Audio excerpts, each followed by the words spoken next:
And anyway, wow, we got a light group. I know there's a few people who won't be here because they're traveling. So, but I'm really surprised that we don't have more people on today. Hopefully they're just coming in. But I'm gonna go ahead and start with introductions just to make sure we get acquainted with each other, and then we'll jump into what we need to work on, okay? I have a little presentation we're going to do. It's going to be called Curiosity, Stay Curious. It's essentially what the message is going to be about, and we'll talk about what that means. And then I'm going to just like put you guys on hot seats. You guys ask me questions, kind of in the theme of staying curious. And, if there is an issue with a level that you're at and that you're wanting to get through it, I have my level book right with me here. We can go through it and talk about it. So just want to help you guys advance to the next level. Okay, so that's really what the call is going to be about. So you guys, since there's not a lot of people on it, you guys really get to get as much time as possible with me. Sound good? All right, Derek, can I mess with you and have you introduce yourself and what you're doing, maybe how things are going with everything, what level you're on, any obstacles? Derek Faber, credit repair company out of Wichita, Oh, Kansas. I can't hear you, Derek. What? Well, we could hear you a little bit. It was like almost like a whisper. So I should restate that.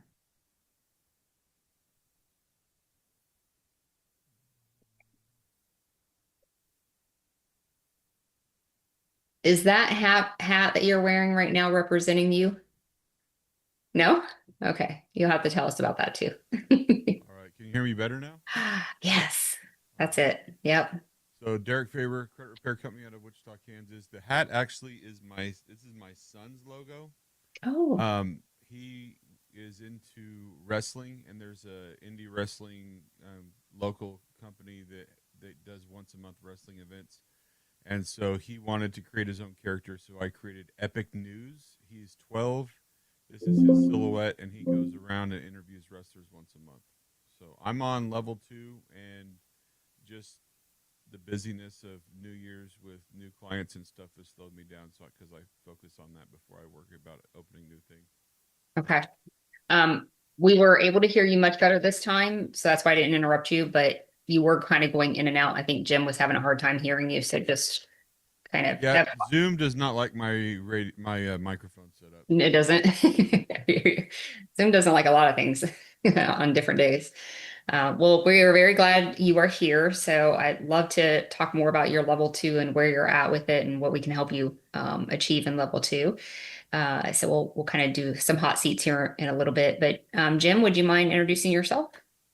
Yeah, I'm Jim Dane. I'm a home builder down in South Texas, and we started in the repair business in order to help some of our potential buyers qualify for home loans, and that's where we're at. That's why we got started. So pretty excited about it. We're going hard. Margie is going to be her last day at work is tomorrow, so she'll be coming over with running the whole show, what she's doing now anyway, but she'll be here at the office, so start Full Monday. time. Yeah, yeah. I was thinking for some reason I was thinking she was going to be here today. So I was getting ready to ask you, where's Margie? She may be listening, but she's done it. If she is, she's sneaking about it. I hear you. So, just to give you guys a little context behind Jim here, Jim is a home builder in Texas, which he stated. Margie is his business partner who's working with him. He's more like the person that's bringing in all the leads because he's been doing that for so many years with building homes, but she's going to be like really the hands-on person, taking them through the journey so they can go either build a house with Jim or buy a house somewhere else or something. But they're really excited about building their credit improvement process for consumers. And how many clients do you have right now? I think we have 30. 30. Okay. So, Jim just got started. I think we talked about this last week as well. He just got started and the numbers that he's pulling already is pretty phenomenal. I think I told you that too, Jim. A lot of people come to me asking me how to get their first 10 clients, and you're at 30 in just a month or two that you've been working on this. So congratulations. Thank you. Yeah, Thank absolutely. Johanna, talk to us, girl. Hi guys, I'm Joanna. I am in California. Let's see, where am I at? I don't know where I'm at. I don't know if I'm in between two and three, maybe. Okay. But then at the same time, Jim, it's amazing you have that many clients because that is where my gap is. I think it's just bringing in more clients. I think I need to focus on literally the beginning steps on finding my niche. Um, yeah, I think that's where I'm at because I have about like 30 clients. I go up to about 55 and it goes a little down and up and um but I've never passed 55 clients. So that's like my goal. That's like, ooh, once I'm solid with 55, I could, get more and more and more. So that's where I'm at right now. Love it. Okay. I wrote some notes about where you guys are at and some things that you said, but keep me honest that we don't forget that because I do want to come back to what Derek said. I want to come back to some things that Jim's working on. I want to come back to you so that we can help with with that gap, like what you said. Okay. But before we jump into that, what I'm going to go ahead and do is I'm going to share my screen. I do have a PowerPoint slide. And at full disclosure, I actually have not reviewed my own PowerPoint slide yet because my VA does do my PowerPoint slides. Um, so I'm going to wing it, but I know what I'm talking about.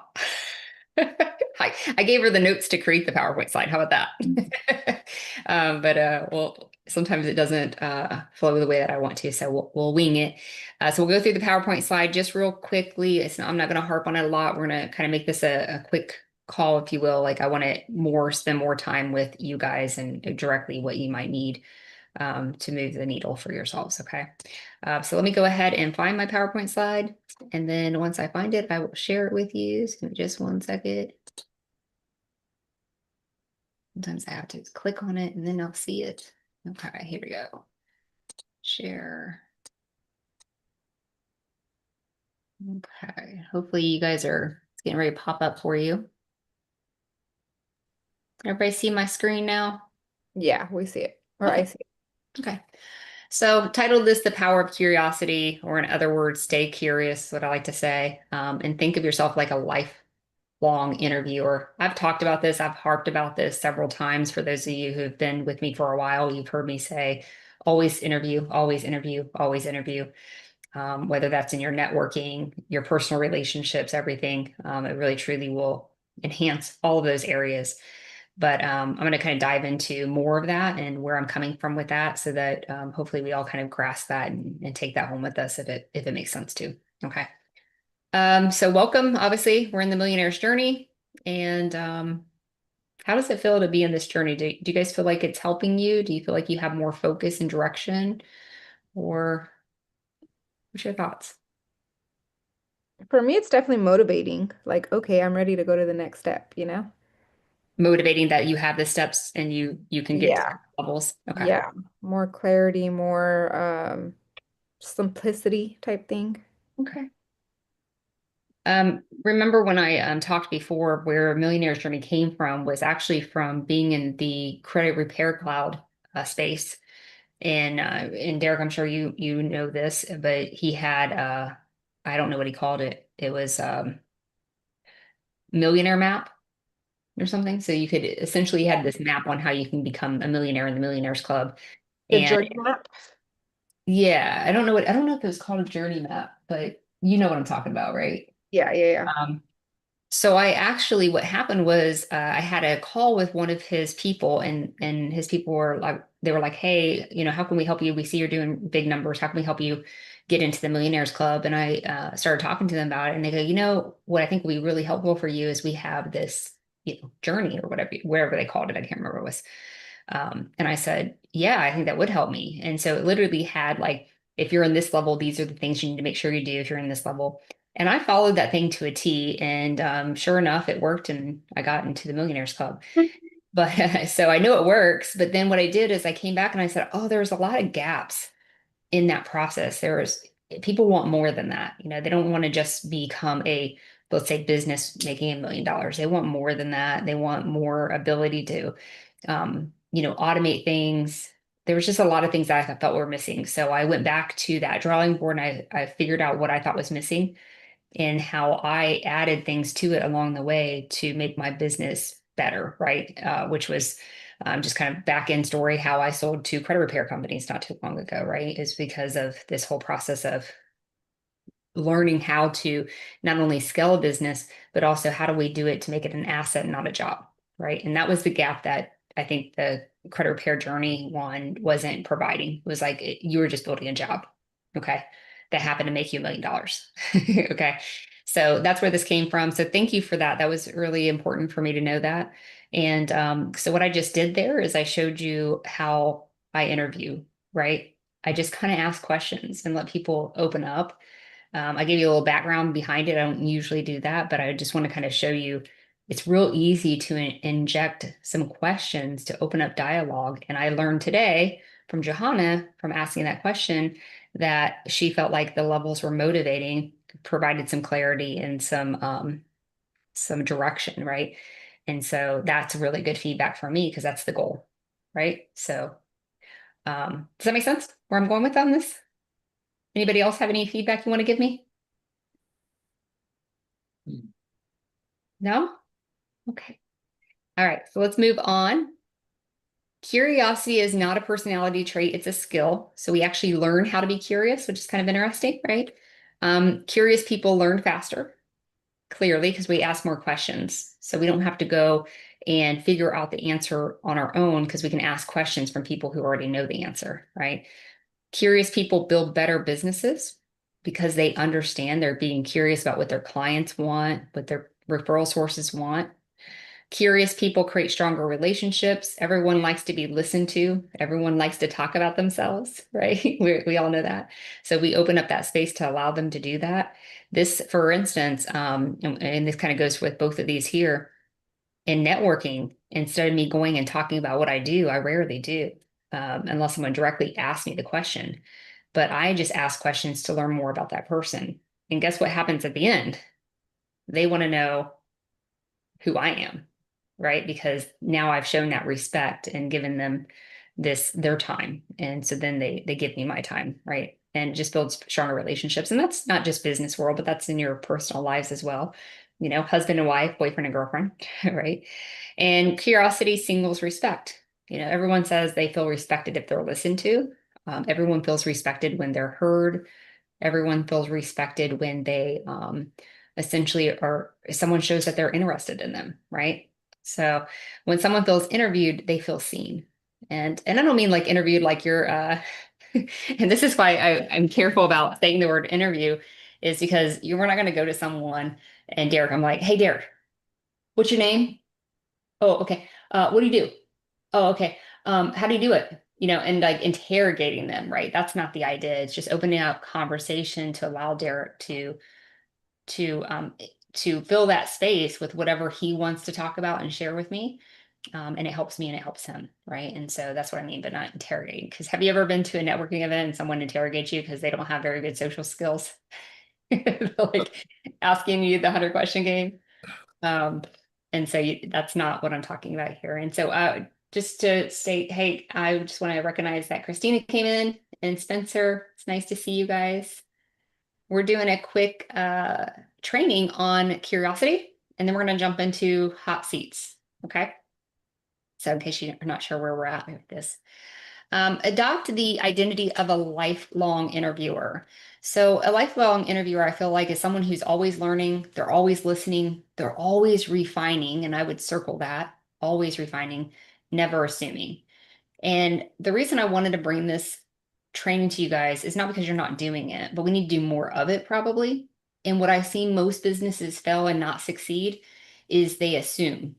Okay. And I'll give you some examples from my personal experience. I think I told you guys I used to, and I don't do this anymore. And someone asked me because I said this to them. They're like, hey, can I come sit in front of you and pitch to you? I used to allow companies or wannabe companies to come and pitch to me, and I would financially back ideas that I thought were good ideas. Okay. Or help or something, be a part of it. And so I used to have these people come in and they would pitch their idea to me. And I think I've shared this with you guys before. They would give me this amazing idea that they have of what their business is going to be and how they're going to help people and how great it's going to be. And then I would step back, kind of sit back in the chair, and I would say, oh, that sounds great. Do you have any customers? And the number one answer that I got back from all of those people was, duh, no, I don't have customers, Allie. I'm coming to you because I need $100,000. right? Or something like that, they would say. And I'm like, well, I can't give you $100,000 if you don't have any customers. That's not how it works. You have to have customers first. And they're like, well, I can't have customers until I have this business. I'm like, that's not how it works. And so my meaning behind that is that this person was assuming because they had this idea that everyone was going to like their idea and buy their idea, right? And that's not how it works. That's not how business works ever. Unless you're very lucky and you come up with this great, amazing idea that everybody wants. But generally, what happens, and this has happened with every single one of my businesses, is I present an idea to the world after doing homework, like asking people questions, seeing what people need, bring an idea to the world. And what my vision of that is in the beginning is not what it ends up being. Okay.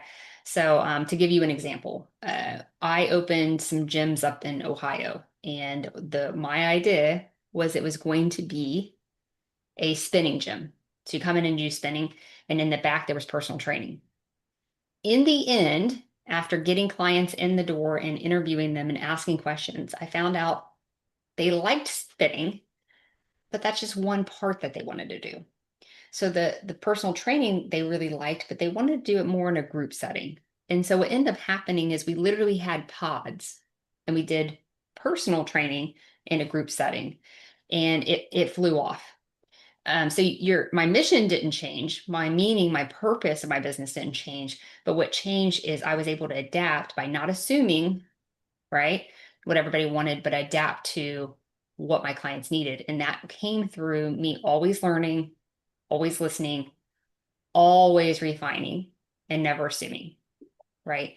And a lot of that refining for that particular gym that I was talking about came from COVID, right? We had to change everything. So when all these other businesses were closing down, I was opening up other gyms.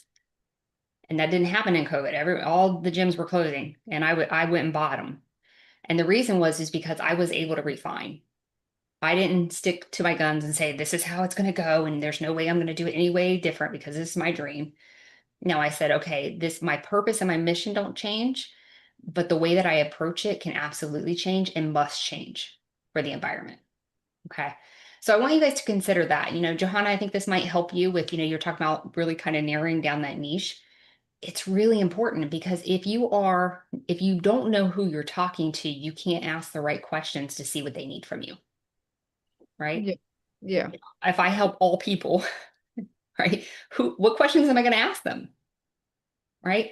But, and I'll go back to my niche because it makes it easy for me to talk about, but I was a first-time home buyer specialist. So when I talk to clients like, hey, what's the issues you have when buying a home? And I'd hear people say, well, I feel alone. I feel in the dark. No one tells me what's going on. It's not transparent. Everyone thinks I am supposed to just know everything, and I don't know anything. Or I really need someone who can help me with down payment assistance. So I would not have developed the program I developed without asking those questions and listening. Does that make sense? And then that business was constantly refining. So at one point we had the huge crash of the market in 2008. So the 2008 crash, right before the 2008 crash, people started getting foreclosures. It was massive. So I became a foreclosure prevention specialist. So I added more work to my plate. That's a whole different story that I shouldn't have done. But I saw that this was a trend that was happening and people needed that. So again, that's where I refined. So be very careful about setting your feet in cement and saying, this is my dream, this is how it goes, and it's not going to go any other way.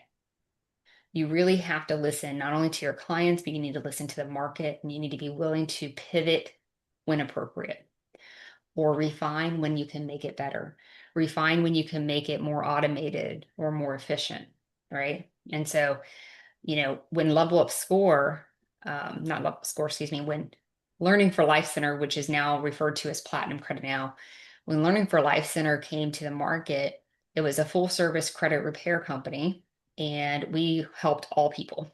Okay. And we did everything manually because there's no software. But as we started to understand our client base and we found out, hey, most of our clients are buying a home because number one, I was also a loan officer, right? And I understood that messaging. I then realized I needed to refine what Learning for Life Center was, and then the name changed to Platinum Credit now. Kind of like Johanna, you're rebranding, right?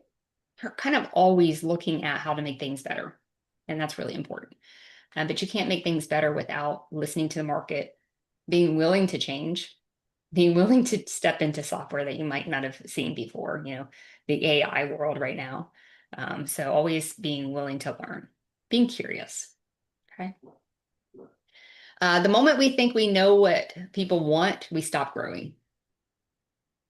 We literally stop growing because we start to assume, oh, I just know what people want. I know what all first-time homebuyers want.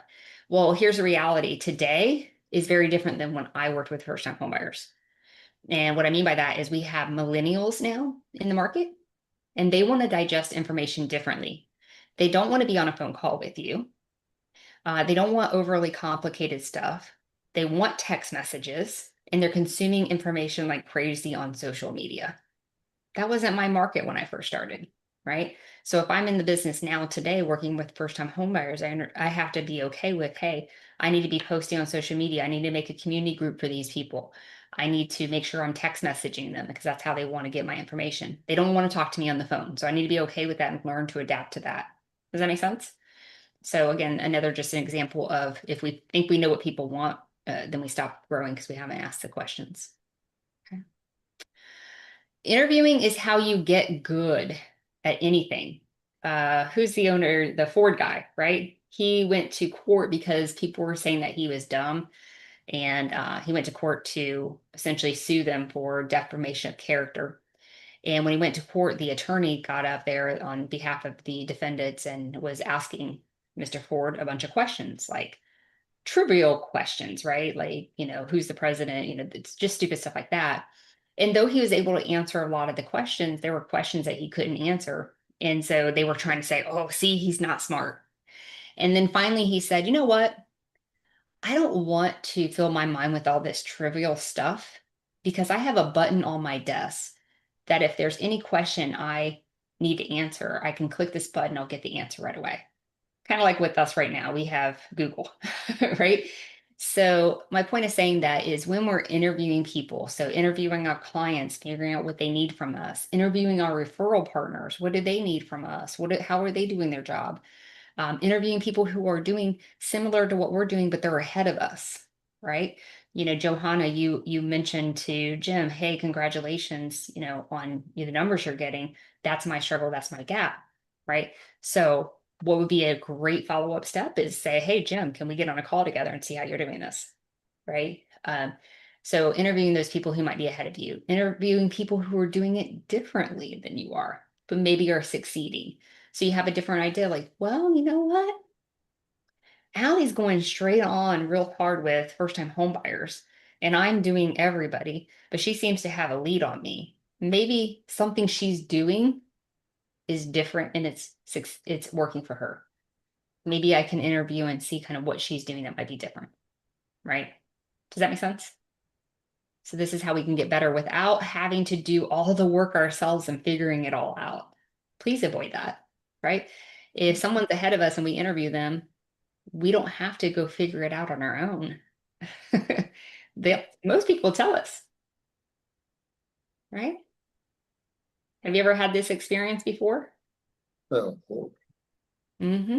Yeah, it's a great way to learn and save yourself a lot of time, right?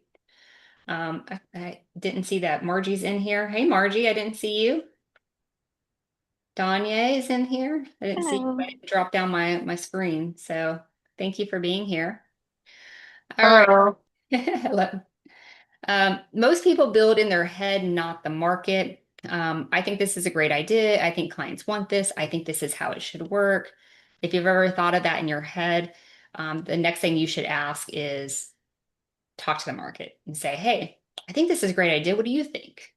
What do you think of this idea? What do you want? How can I be better?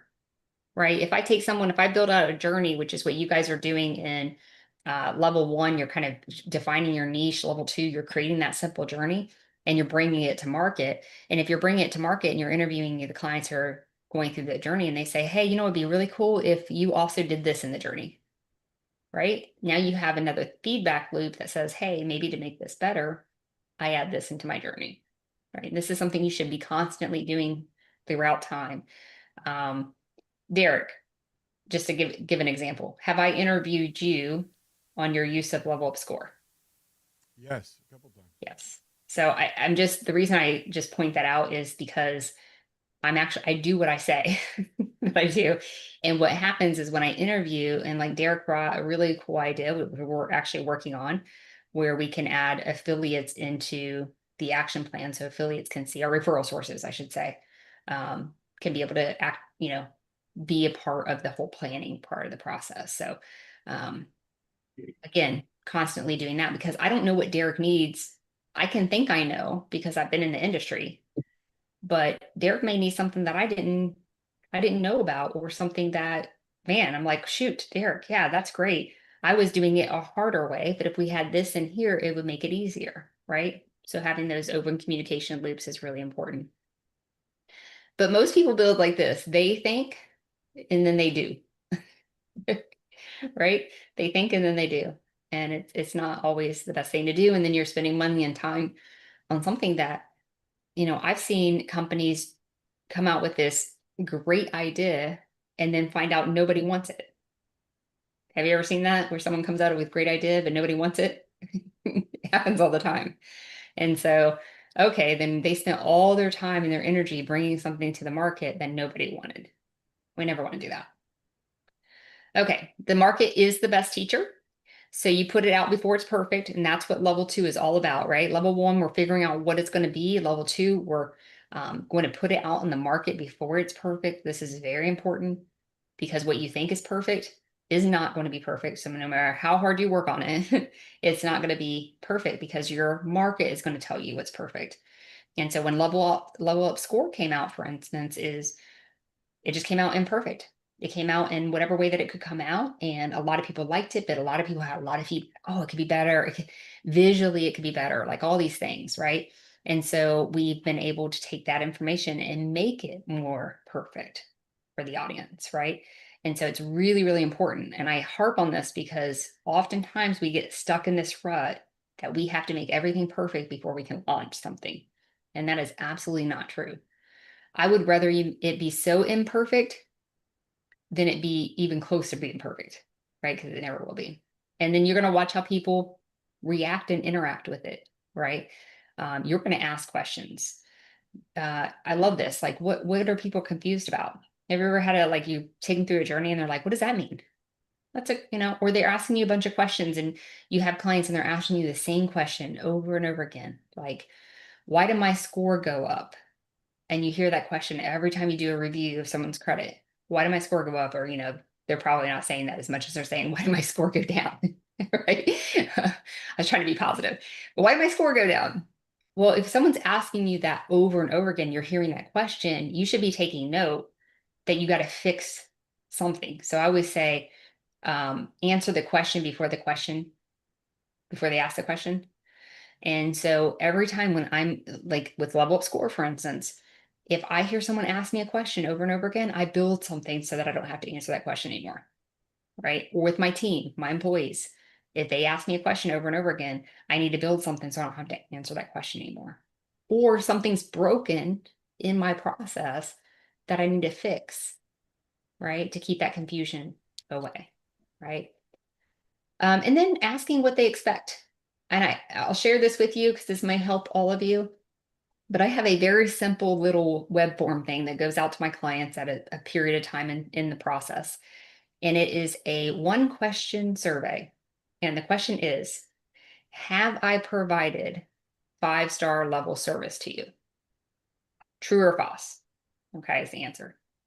If they say true, it automatically triggers another email to go out to them or pop up that says, would you be willing to give us a 5-star review on Google? And it has the Google link and everything, gives them an example of what a 5-star review looks like. So they don't have to think too hard because people don't like to do that sometimes.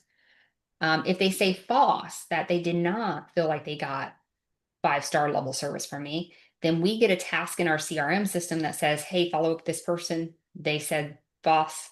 They don't believe they got 5-star level service. So then we can call them and we can find out where we're lacking. And then we can fix those things, right?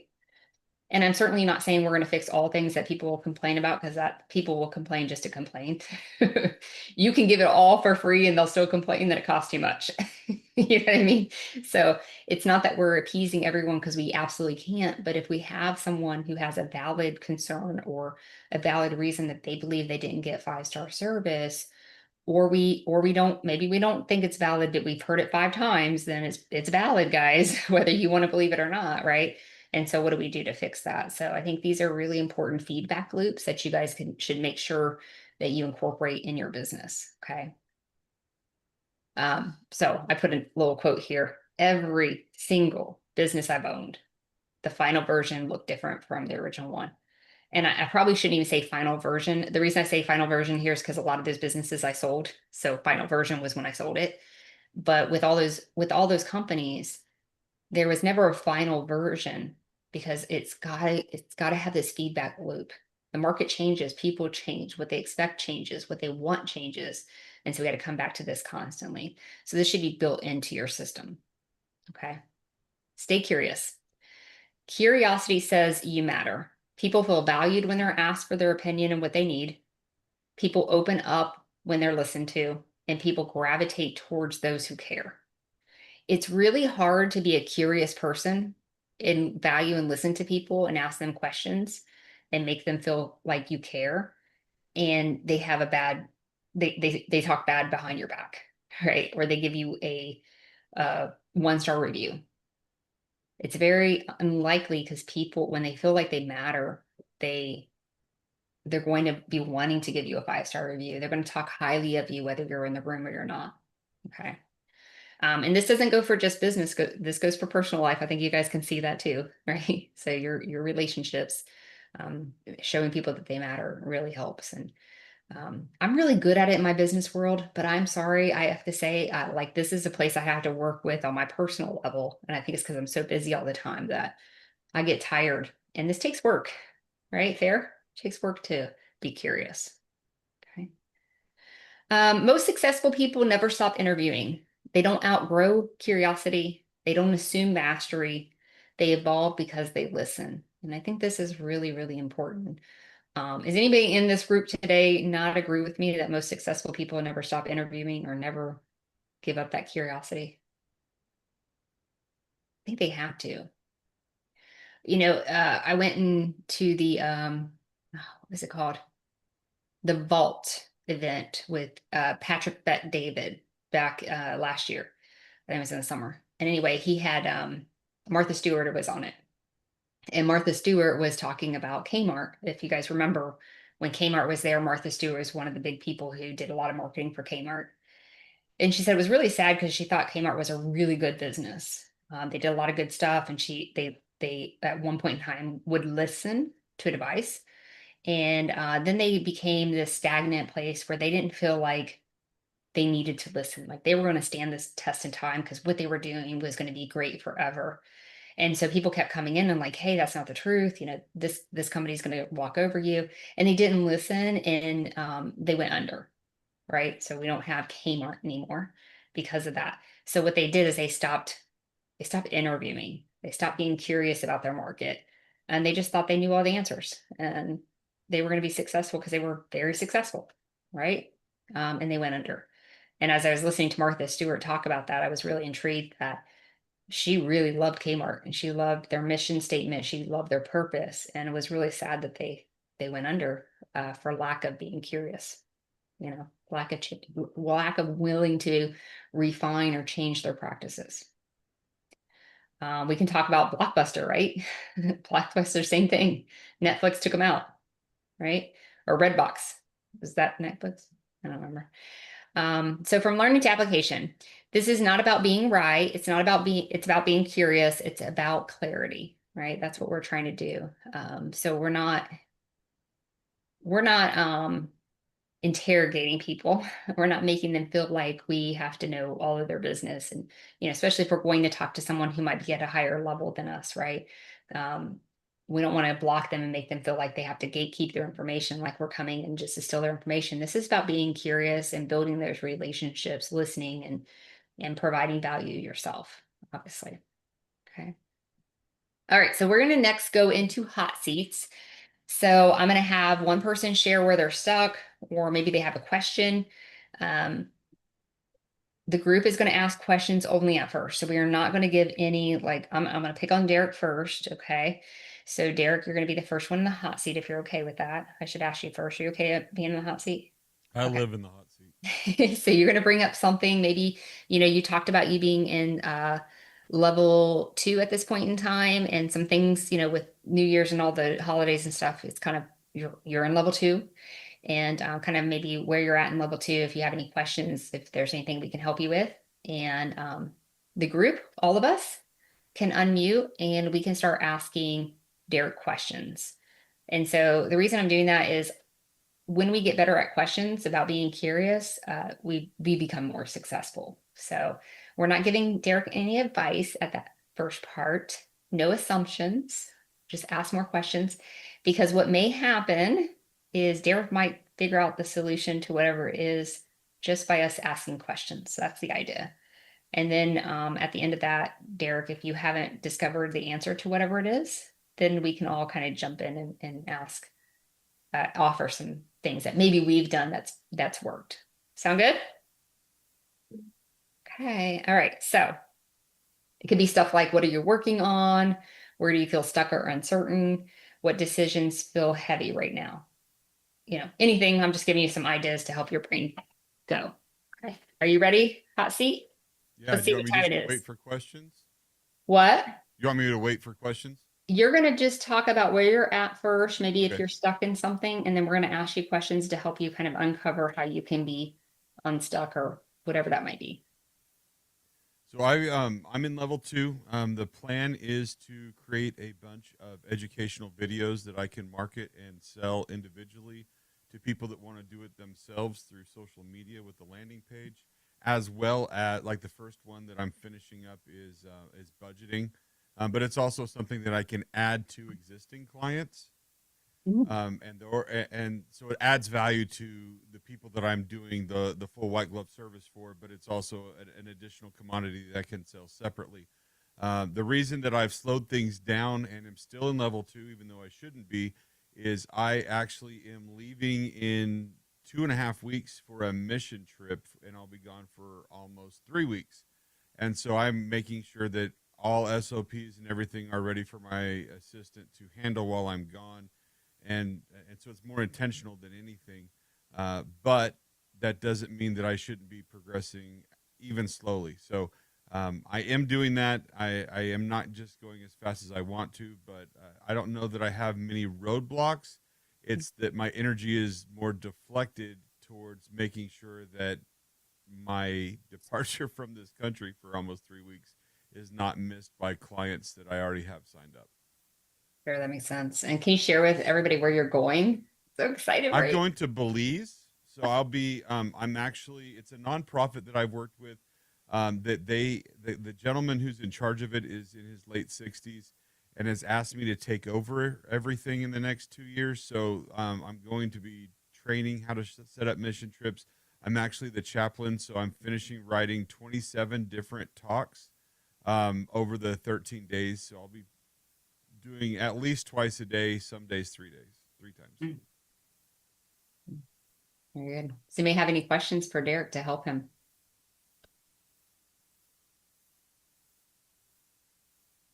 Oh, come on.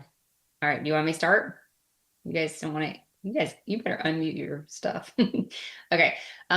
Derek, have you, as you're working towards this, and I know you have to take that at a slower pace because of the energy that you have to put in the SOPs.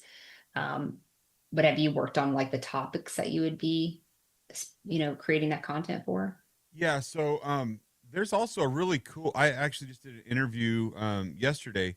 There's a guy that has started a business that he's actually going to create all the courses for me, and so that's another reason I'm kind of excited to see what this goes, because all my courses for my clients are done through Go High Level, are videos as well as handouts, and so I can just, with a few mouse clicks, give them access to it. But he interviewed me on just very basics, how to read a credit report, and he's putting that into his library, and that he shares profits with me on, and so I'm kind of excited to see how that goes because he writes the course, he does all the editing, he does all of the fun stuff that eats away at time, and then that gets his business model is that I provide him with the content of different course subjects, and he adds them to his library for major corporations that use it as a benefit to their employees to have access to. It costs me nothing but it's about 3 hours of time to get the course created and all the information that he audio records and then he creates. And so we did the first one, which is very basic. We did the annual credit report and then a smart credit report on how to do it. But I got to give him my affiliate link for smart credit. So that may be an additional revenue stream depending on how many people enjoy that. But it's budgeting, how to read a credit report, and then there's going to be several micro courses down. I've got 7 of them. I don't have them in front of me that I've targeted, that I've based on questions of me, again, interviewing like you were asking us to, different clients. If you're going to do this on your own, or people that I talk to that say, I'm not ready for your services, I'm going to try to do this myself. Well, then my question to them is, if you weren't going to hire me, would there be something that I could provide for you that you would be more willing to purchase as a one-time offer? And that's where I've come up with the different courses that I want to go down. Hmm. Very cool. Very interesting. So you said that you're interested in see what happens with the courses that this person's making. What are you hoping to learn from that or gain from that? I'm sorry. My Um, dog started whining. So no, you're fine. So you were talking about how you're curious about seeing how these courses that he's making and putting on his platform are going to do. Like, what are you looking for in that feedback? Um, Or what's it mean to you? they're audio only, and so I'm curious how removing the video is engaging and what people are getting from it. Because I've always felt the more you provide and the more quality that you're exceeding expectations, and and then I'm curious also because the amount of work that I have to put into it is minimal. So he picks the topic and provides me with an outline and sends it to me. I tell him based on his outline what changes I feel because I'm the expert and need to be more refined down. And then like yesterday was a recorded interview that he asked me questions based on the outline, and it was an hour and a half of me just talking and filling, and then him and his team will take that audio and make the course out of it, and then I review it and it goes live. So like my energy in is really, I'm bringing my expertise to the table. They ask the questions, they create the course, they do all the final editing, and I just sign off on it. And then my expectations from them or theirs of me is every 6 months I just do like an audit of it to make sure that it's up to date and that there's no changes in case software changes or screen, the experience of those that are going through the course doesn't make it feel that it is aged. So that's my commitment to them. How long is the course? Like the end, you said 3 hours, but after they edit, how long will it be? It should be something that can be done in 30 to 45 minutes is what they've told me. So No they're going to video. take it and break it down into Got several it. sections. Yeah. And then if I want there to be quizzes, I can tell them yes or no. Obviously, because I'm going over an actual credit report. This guy who actually owns this company, his specialty is security and data breaches and stuff. That he's one of those back end tech nerds, and so he's going to change the name, change the accounts, and fuzz out all that stuff. So if it's pertinent for me to have an account number on there, it'll be a randomly generated one that is not real. Nice. And then obviously people's names, addresses, all that will be changed by him. So it protects all that, but it also makes it unique.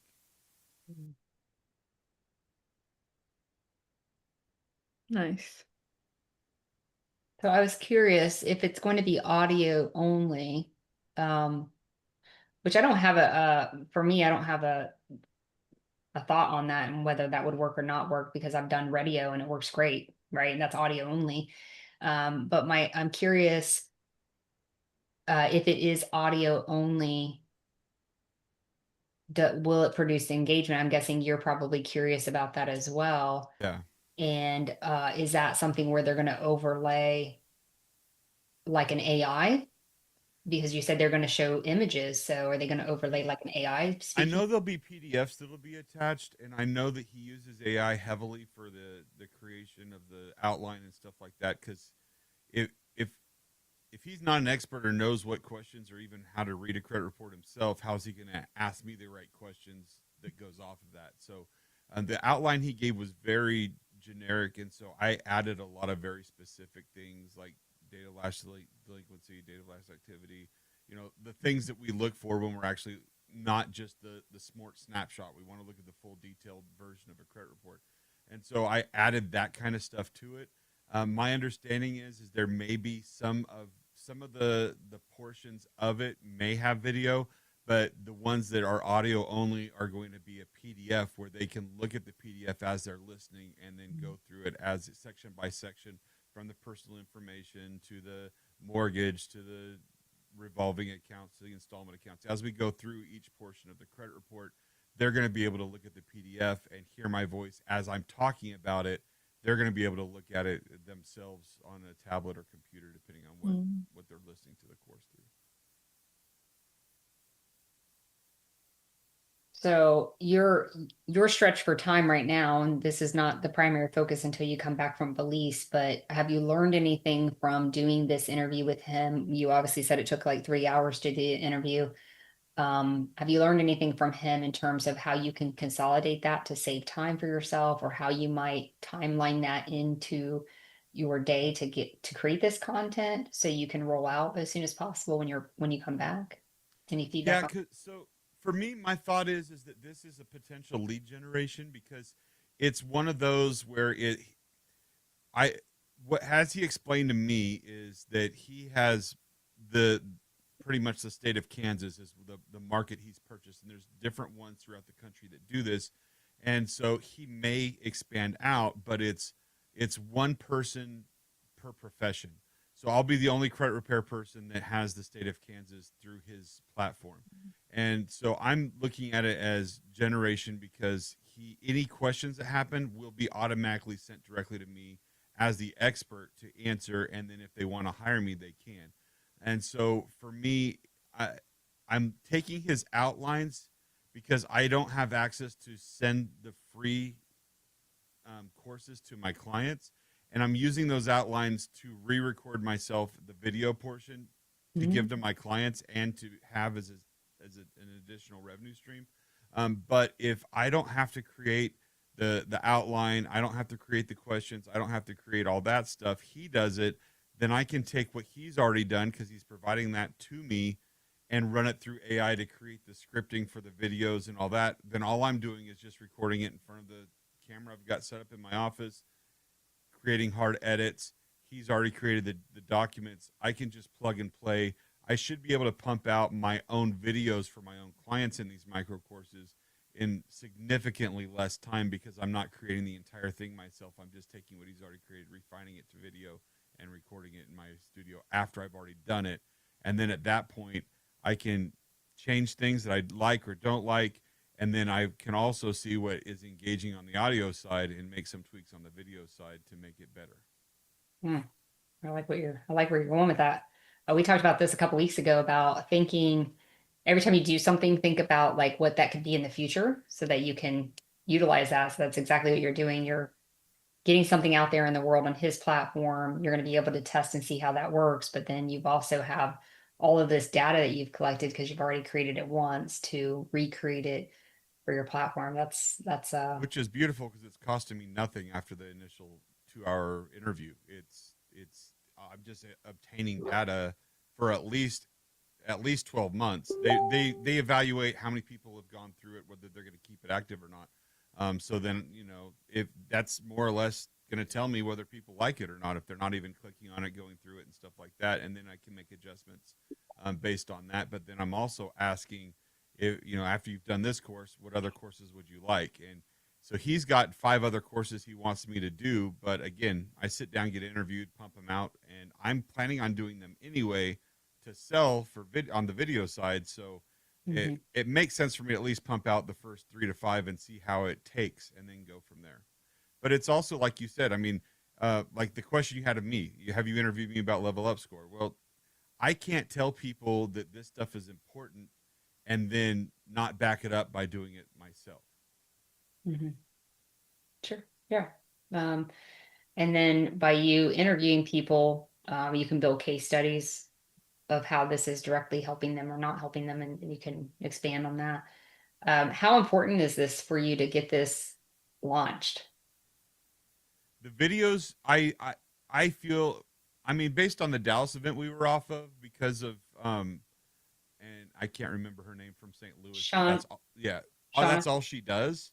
Mhm. Um, my thought is you combine her business model with Ricardo's business model, where you go live for 45 minutes, you go through the full process of doing it yourself, how to do it, and then send them to a landing page to purchase to do it themselves. And oh, by the way, if you want to hire me, there's also a link that you can go through my TSR compliant signing up type thing. It's just additional things I'm not getting. And so if you can buy both of them, you can add to your actual credit repair business, but then you can also add to a community that is a true do-it-yourself. So on a priority level, my biggest thing is I don't want to take away from the existing clients and existing flow from referral partners that I have. And as long as it's added value and added revenue, then it's important enough that I'm putting forth the energy to create it. But if it takes 6 months before it actually takes off, I'm okay with that because I've got a business that's already existing, that's revenue generating, that I've got employees that are counting on me to continue to pay them for, and clients to produce for, and affiliates to produce for. So that is priority. This is secondary, but it's a direction I'm definitely going because I see a potential of 6 figures a year once it gets going and launched. I do too. I'll back you up on that one. I do too. I think it's going to be very beneficial for people. Curious to hear feedback on your case study as you start to put this together. So priority, it's high, but obviously most important is your current client database. That makes a whole lot of sense. Right now you're getting ready to leave, so you got to get those SOPs done.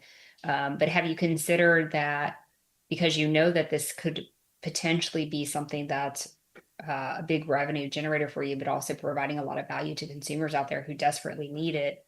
Have you considered to kind of like put a timeline together for this, and or uh, is there a way maybe that someone else can take some of that workload off of you to create the actual course or edit the videos or whatever that might be to move the I've needle faster? I've done videos for when I before I was even fully in the credit space, and I was doing Amazon coaching and business coaching and selling on Amazon. I was doing a morning show Monday through Friday for 2 hours with a guy out of North Carolina, and we edited our own stuff. We were planning the show, so we had to plan content. We had to plan different sections, and so that's been a natural part of my day for almost 10 years now. So that part doesn't really. The plan is get through my mission trip, get back into the States, and go all in any spare time I have in March. And by Q2, so April, is before tax time, have it live, have it going, try to really get their tax money back and market to those people as well as everything else. So the timeline for me is have 3 to 5 courses done and live by April 1 so that I'm able to go live in the morning for 45 minutes to an hour, go live in the evening / afternoon time for that time, go twice a day, and then do that for a full 3 months and see what sticks, and then reevaluate and go from there. But I also, from the business coaching side, feel that every business owner, and you spoke on this, is you should be doing an evaluation on yourself and your business quarterly also. And without bringing the drama of our space in of what's been going on, I did that. I switched from CRC to Credit Admiral, and so that's where SOP creation and retraining of my VA Mhm. and all that is heavy right now, because I want there to be I don't want my clients to know I'm gone for 3 months or 3 weeks. And there's no disruption of letters or service or anything like that. So that's why my focus has shifted, is because it's been a software change and other things. And Oh again, I yeah, don't want well, very important, I would say. Any questions that you might have for the group or anything to. that you think I of? will once I get back, I'm sure. and my focus is more on what our call is about. Until the SOPs are done and my VA's trained, I'm kind of in the let's become experts in this. Make sure that when I make training videos for her and walk her through step by step of the drop down menus and stuff like that, then we go from there. Okay. Anybody in the group have any suggestions, maybe to help Derek either with SOPs or maybe with the other launch that he's wanting to do, or even questions? It looks like Margie sent a message in revenue milestone. Did I hire from my first team member? And that might be for Allie too. I when I did business coaching and still do some, I'm very big on you have to make sure that the business is paying for it instead of you just want to free up time. And some people see the other way, so you can actually free up time to grow. You've got to figure out what works best for you. My wife's cousin actually is married to a Filipino, and so it was really easy for me because the cost, I'm not using a third party that they're taking their profits out of. I'm paying $350 an hour. She only wanted two, so I'm almost doubling that. And then I have monthly structured bonuses that she gets, so I'm paying way more than that. So I ethically feel fine. She's got the base pay, which is beyond what she asked for, and then it's based on different tiers for how much more she gets. So to me, it depends on your comfort level and what you're still meeting your requirements, and then can you justify doing that? But there's a trade-off, right? So you not hiring somebody is holding you back from making more revenue based on what you're actually good at. And then that's an actual person. So how can you leverage AI to fill in the gaps and automation to fill in the gaps so you don't have to pay anybody anyway and still focus on those things? Mm-hmm. Because when you hire somebody, you have a responsibility to make sure that they know what their tasks are so that they're not sitting around twiddling their thumbs, not doing anything, because then you can't get frustrated that they're not doing what you need them to because you haven't directed them what to do and what expectations are for them. So you've got to be ready. You got to know your SOPs. You've got to know what their expectations are, and you've got to make sure that any automations or AI generated things can't be done and you don't need them for. Yeah. I would probably second that. I actually don't look at it as a revenue milestone, Margie, as much as I look at it as it's really important in my viewpoint that you know what your journey is. You have your SOPs in place because your SOPs are your trainer, right? I like to do the SOPs in a written form as well as a video format so that if my VA or whoever I'm working with needs to, is a reading kind of learner versus see it on video and watch it happen kind of learner, they have both. But you need to know before you hire anybody how to do the thing what you want them to do for you. And the reason I say that is because I've hired a lot of people over my day and just I'm like, okay, I need help. So I hire someone, but I haven't defined what I need help on specifically. And then what I found that I was doing is they were twiddling their thumbs, trying to figure out what they could do to help me. And, I'm essentially paying them I'll have them do little work that doesn't move the needle, right? It's not really helpful for me, but just doing something, right? Because I didn't want them not doing something as I'm paying them. But I think you need to be really certain of what it is that you want to hire for and how they're going to do that job. And you already know, right? How that's going to work. I think that's really important. But then also, can you afford it? And getting a VA from the Philippines is a great way to start. I always say that when you're looking at your business, think of the things that are kind of the important things, but they're essential. Like right now I have a VA cleaning up my database, and it's not hard to go in and clean up my database. I have 20,000 contacts. It's not hard, but as you can think, 20,000 contacts and you're cleaning it up, getting all bad emails out and things like that. It's tedious work that I should not be spending my time on. Right. So I created an SOP on how do we clean up the database. And then now that's her job as she's cleaning up the database. Right. So maybe looking at those things that you're better at this and you're more important at this role than it would be to do this administrative type work, if that makes sense. Answering text messages, answering emails. And don't also forget that you can use AI to, I've created the AI bots. We talked about that last week that are answering my emails for me. And I just got to check and make sure it's right, And so you teach it about your business, and oftentimes it's really, really right. Puts my links in there for things. I don't have to do any of that stuff. It's really powerful. So again, just thinking about all the different ways that you can do it. You may not even need to necessarily hire someone right away at all. Okay. If you do get a VA from wherever, Philippines is where mine is, be aware of cultural differences, be aware of what their expectations are of you and not just you of them. Because if you treat them fair, she gets every Filipino holiday off and every American holiday off with pay. She got bored between Christmas and New Year's because I gave her 2 weeks off with pay, and she asked, "Hey, I know you're doing the switch from CRC to Credit Admiral. If I did this over break, is that cool?" And I gave her extra money. So but I didn't ask her to do it. She asked me if she could. Understand that some of the frustration you may have, especially as you're learning to hire someone and go through that process, is you're going to have to learn how to communicate with them. And your way of communication as a boss is not always well received. And you've got to learn how they receive it so you know how to give it as well. There's a learning both ways. And if, as well as the fear of, are they actually doing the work? And I mean, there's different apps and programs that'll take screenshots of their computer and do the payments and all kinds of different things to safeguard the relationship. But it's not always, I'm telling you to do this, why isn't it getting done?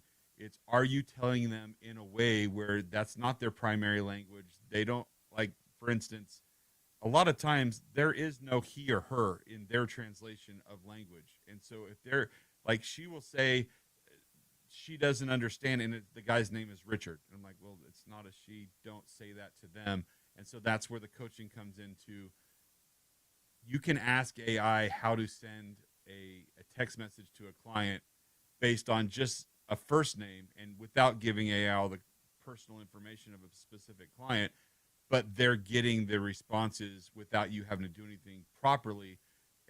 Because there was a few clients that got a text message from my VA where she called them her, and it was a guy wondering what the heck's going on. So it's just give some forgiveness and understanding that you're going to have training that you're not going to even think about you need to train someone on, that you will because of cultural differences. Yeah. I like that. Respect of your employees and helping them get better, not, obviously downgrade, putting them down because they did something wrong like that. I think that's important. So this is for you, Derek, so we can kind of end our hot seat with you. Through our questioning of you, did anything become clearer on what your direction is for your launch that you're trying to do?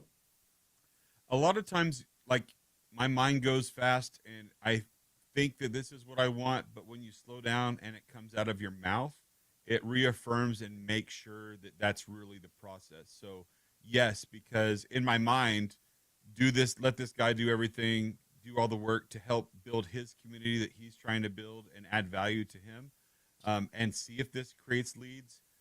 But saying it out loud and writing notes on my separate screen of, as these outlines come through, as I approve these courses, use them as a guide to create my own and strengthen my own, was my plan inside my head, but I didn't write them down.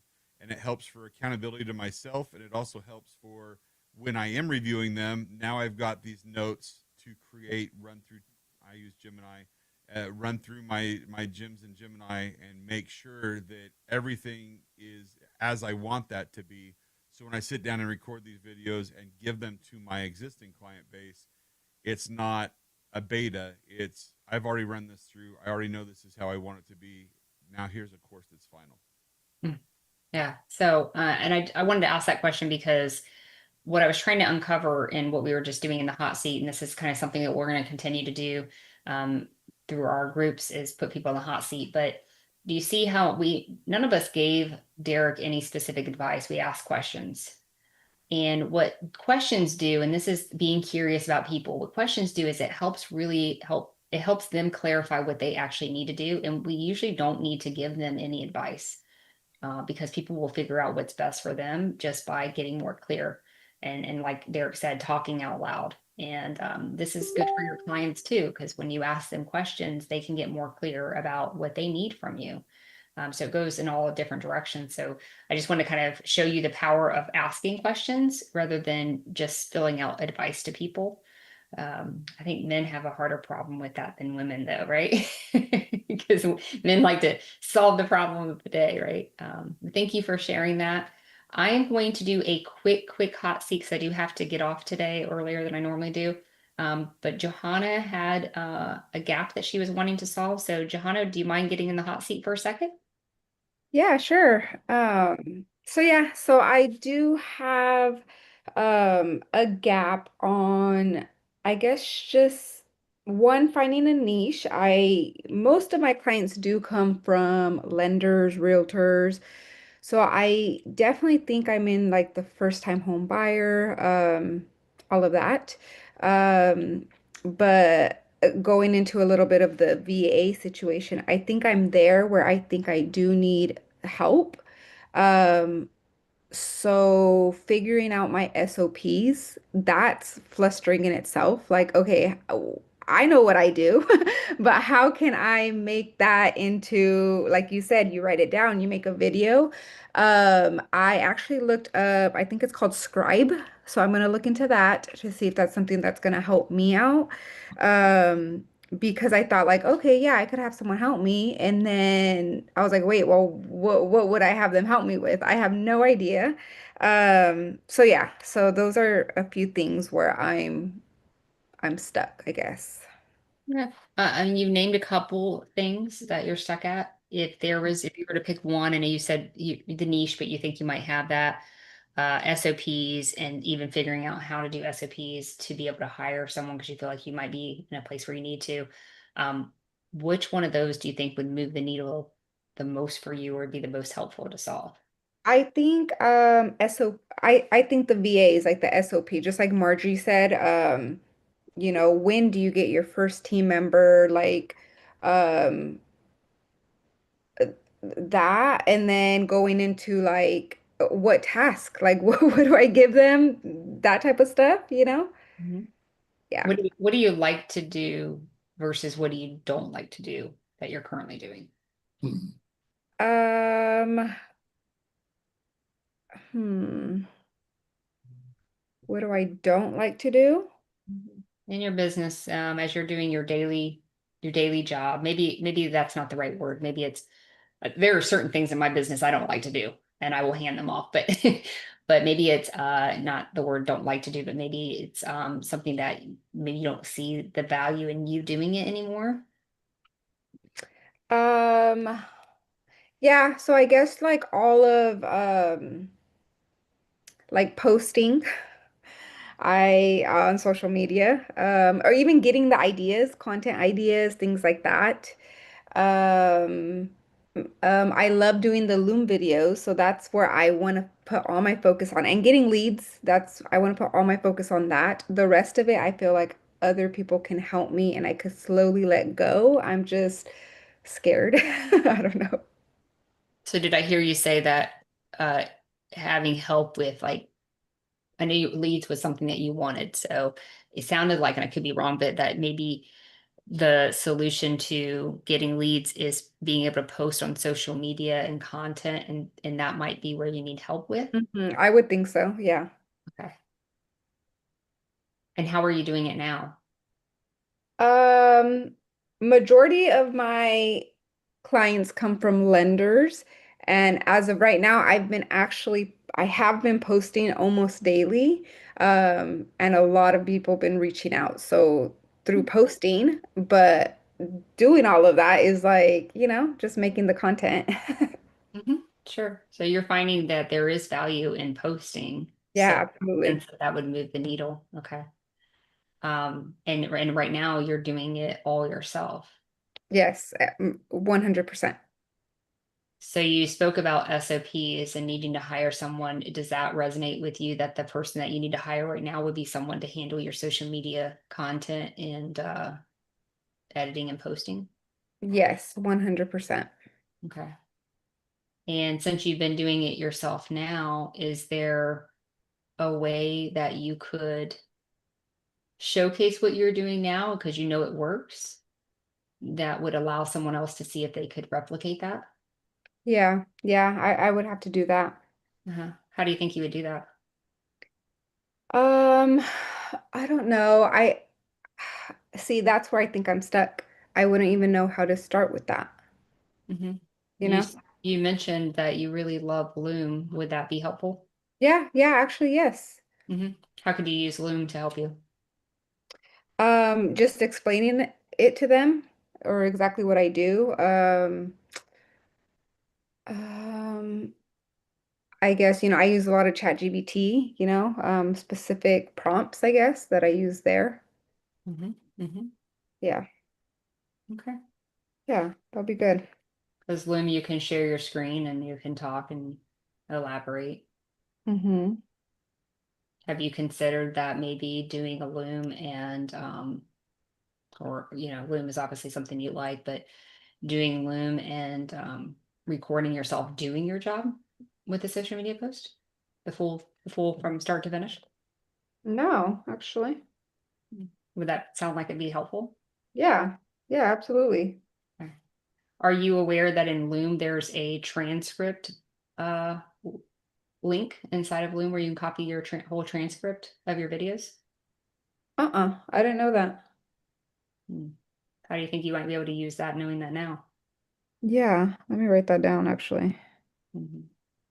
Derek, Um, I've seen you unmute and I'm doing this like chain rally of questions. So I haven't like given a pause so anybody else can ask questions because I kind of know where I'm going with this, but I'm gonna shut up because I know you're No, eager. I mean go ahead because you're helping guide her because mine's a little different on a different part of what she's been talking about. Okay, okay. Um, so I guess my next question would be, knowing now that there might be an opportunity with Loom and having the transcript, what else can you do with that to help? well, I think I need to just buckle down exactly what I need help with, the SOPs, buckle down exactly what I need help with. Um, Once I figure that out, then just either making the video or, like you said, writing it down, um, and go from there. Okay. I'm going to mix in a little bit of advice here. Yeah, Okay. Just yeah, because for sake of our time frame right now, yeah. and open the floor for Derek and anybody else who wants to ask questions. But um, my suggestion would be take that, really do the Loom where you're walking through every step of what you do to Okay. create your social media posts, including how you find the content to do it and every piece of that. And it doesn't have to just be one Loom video, it can be multiple. So you're kind of building an SOP. And you can take that transcript and you can upload that into ChatGPT with a prompt of create an SOP for a VA to follow these steps for my social to have a social media marketing person or whatever you want to call it. And you'll be surprised that it'll give like, and I do this all day long every day. Hmm. Today when I was teaching one of my other staff, because I have a couple staff doing the data cleanup, I was teaching another staff and I record myself on Loom, Yeah. put that script inside of ChatGPT, and ChatGPT literally created the SOP for it and a printable checklist that they can use at their desk to check off to make sure they're doing each step. That's what I need right there. Okay.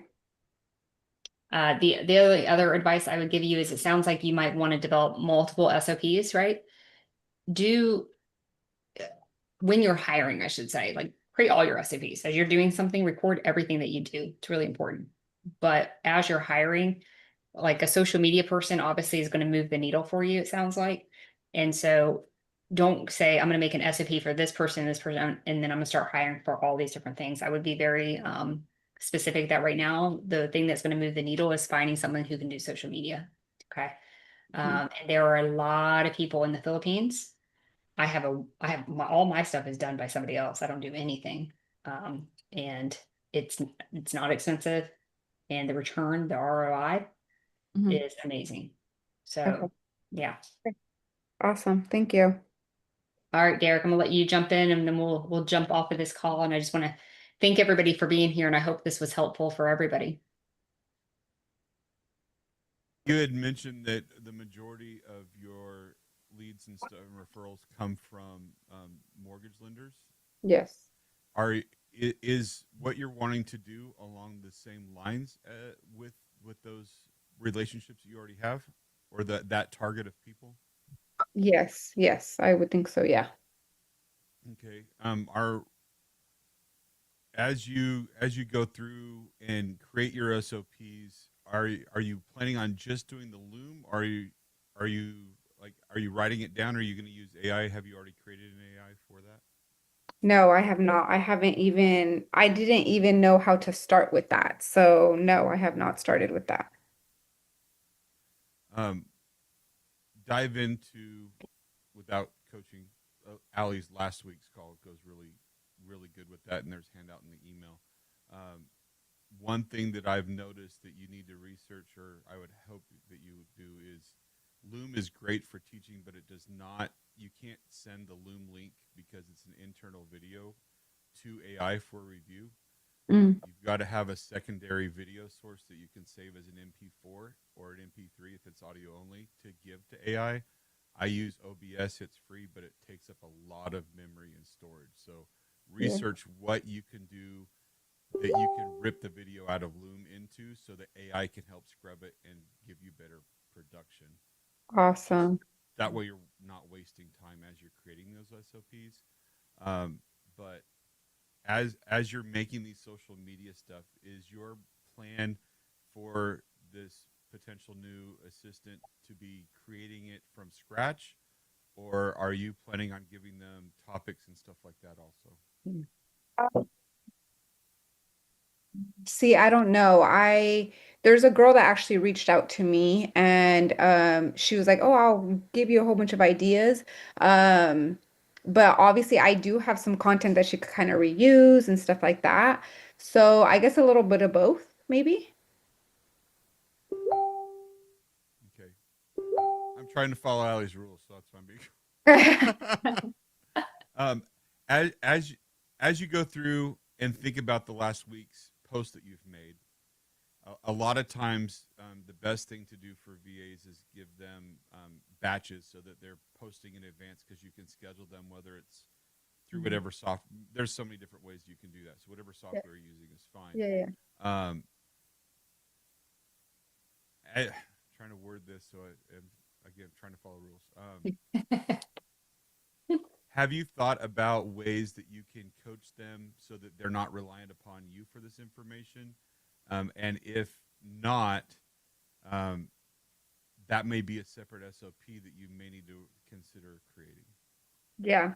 Yep. I'm gonna write that one down because I think that's where it's at right there.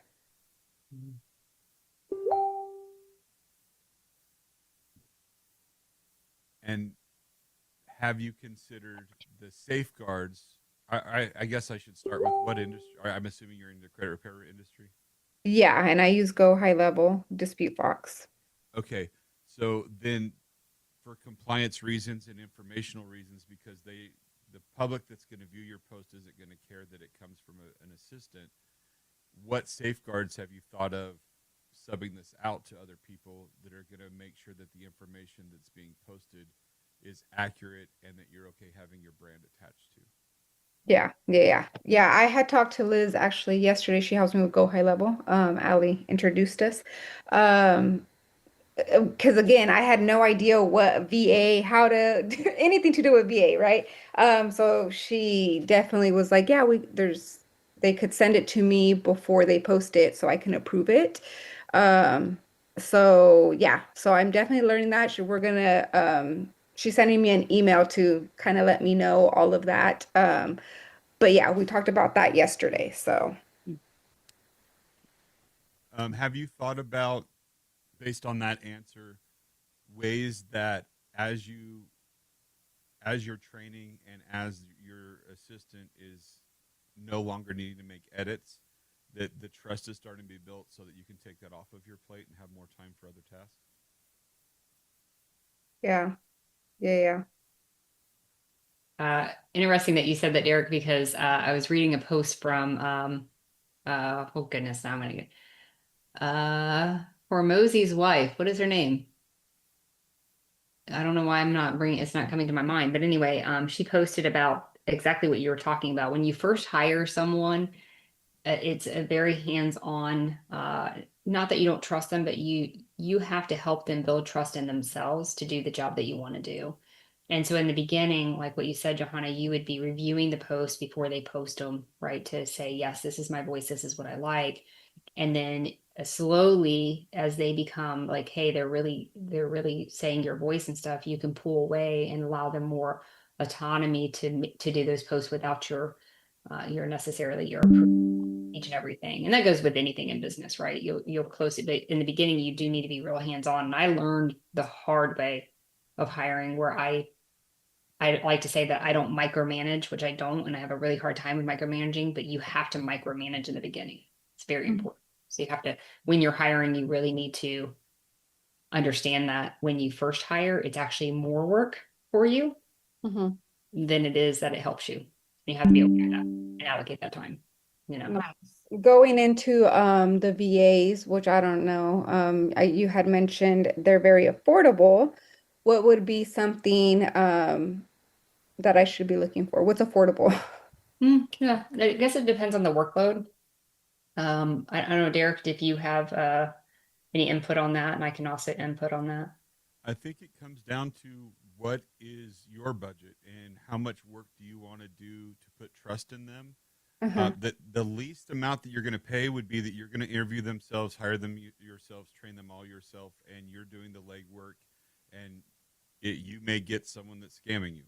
If you want to pay $12 to $15 an hour, you can have an agency vet them, make sure that everything's good and they're doing everything, and that's part of the fee you're paying the agency is for being the middleman.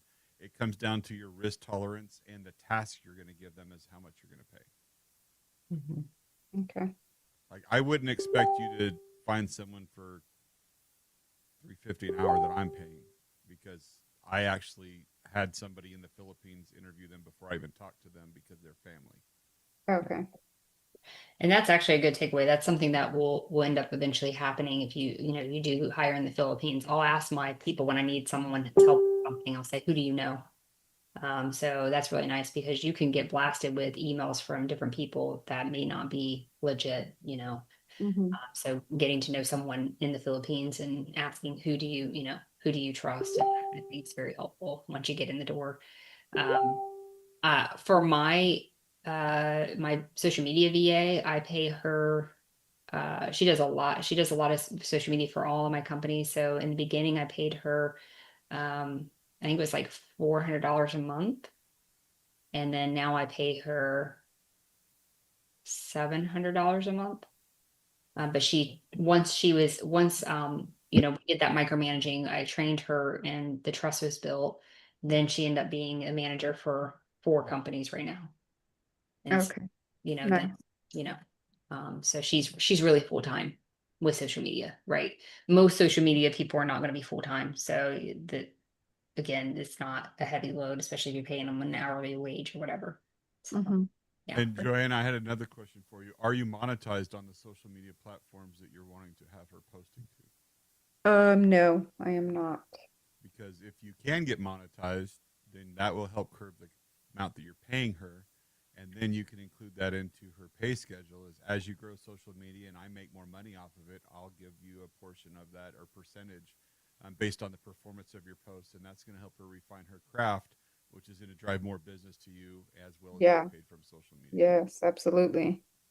Yeah, I think that's a really good takeaway. Yeah, I like that. And I just paid and this is where once you find someone that's good, you pour into them with knowledge and value and help them get better at what they do. So I paid $6,800 for a year membership with a YouTube specialist so that she can learn the whole YouTube craft. Obviously, it's going to help me, but it's going to help her. And Mm-hmm. so there's things like that that you can do down the line, to help. Alec, you should send me an email about that because I'm a coach on that stuff too. So Okay, yeah, just Absolutely. tweaks that they don't always talk about. But I would love that feedback. I love that. Yeah, Um, great call. Thank you. Great call. Good, good. So this is what I'd like to do moving forward is having hot seats, and just having a short, area where I'll talk about some kind of subject like what we did today. But again, just kind of learn to ask better questions, and so kind of maybe that's something you study is how do I ask better questions? How do I help people? Again, don't assume, really ask questions, listen to people, and see how that goes for you. So that's all I got for you today. I appreciate all of you. It was so nice to see you today. And I think I'm streaming it live on our group right now. I believe I am. And then you'll also get the replay that'll be emailed to you, but you will also have that information in our group. Okay. But Yes. if you guys do have any feedback on the group, I do want to try to make it more engaging because that's not what's happening in the group right now. So feedback on that would be great. And then, engaging yourselves in the group and asking questions so that other people in the group can answer those questions could be very helpful to the entire group. Okay. So like Johanna, you said, hey, I have a gap. I'm trying to figure out how to fix this gap with getting leads. That would be a great question to put in our community group. Yeah, definitely. For some reason I wasn't in there. I just got in there, so Oh, definitely okay. going to post for sure. Yeah. I'm going to make that a note then because I want to make sure that everybody that is in here is on that group because I think it's important. Yeah. Tree group. Okay. Well, I appreciate you guys. Have a beautiful day. Happy Thursday. Thank And you guys. we'll talk to you guys next week. Bye. Bye bye.